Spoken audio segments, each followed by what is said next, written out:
వరదవెల్లి దత్తాత్రేయ టెంపుల్లో ఇది కిందికి మెట్లు దిగుతా అంటే మేడి చెట్టు, ఇది దత్తాత్రేయునికి ఇష్టమైనది. మేడి చెట్టు, అర్తి చెట్టు అని కూడా అంటారు. ఇంత బాగుంది. ప్రదక్షిణ చేద్దాం. అమ్మ సార్ పోతాడు.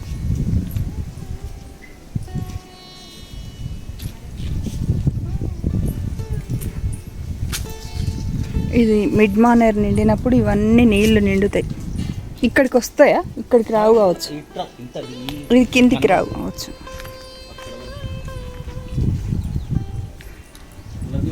దిగంబర దిగంబర శ్రీపాద వల్లభ దిగంబర దిగంబర దిగంబర శ్రీపాద వల్లభ దిగంబర. దత్తాత్రేయ స్వామి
ఇదంతా మిడ్ మానేర్ అంటారు కదా.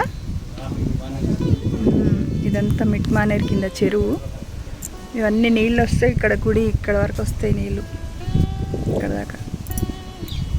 ఈ గుడి ఒక్కటి మాత్రమే కనబడుతుంది పైన. అప్పుడు బోట్ సౌకర్యం ఉంటుంది.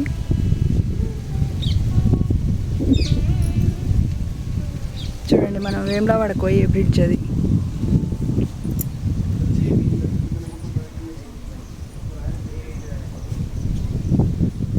బాగుంది.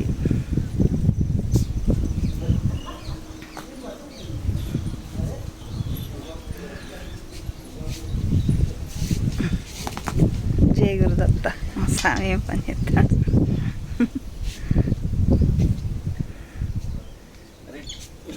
ఏడిపండు అంటే నేను తినగానే అసలు ఇక్కడ టెంపుల్ దగ్గర ఉంది కాబట్టి.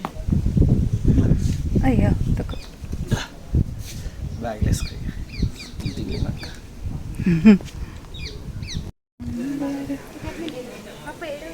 మేడి చెట్టు దర్శనం అయిపోయింది. ప్రదక్షిణలు చేసినాం. ఇదే మీకు దత్తాత్రేయ స్వామి వారిని చూపించలేదు కదా, ఇక్కడ ఫోటో తీసిన చూడండి. సర్ప రూపంలో ఉంటాడు. శయన దత్తాత్రేయ స్వామి అంటారు. అంటే ఎక్కడ కూడా దత్తాత్రేయ స్వామి పడుకొని ఉన్న ఆకారంలో లేదు. కేవలం ఇక్కడ వరదవెల్లి దగ్గర మాత్రమే పడుకుని ఉన్న స్వామివారు. చూడండి ఎంత బాగున్నదో. స్వయంభూగా వెలిసిన స్వామివారు. స్వామివారి టెంపుల్ మొత్తం చూడాలి అనుకునే వాళ్ళు కామెంట్ సెక్షన్లో కామెంట్ చేయండి. నేను ఈసారి వెళ్ళినప్పుడు టెంపుల్ మొత్తం వీడియో తీయడానికి ప్రయత్నిస్తాను. ఇప్పుడైతే ఈ వీడియోని లైక్ చేయండి, షేర్ చేయండి, సబ్స్క్రైబ్ చేయండి, కామెంట్ చేయండి.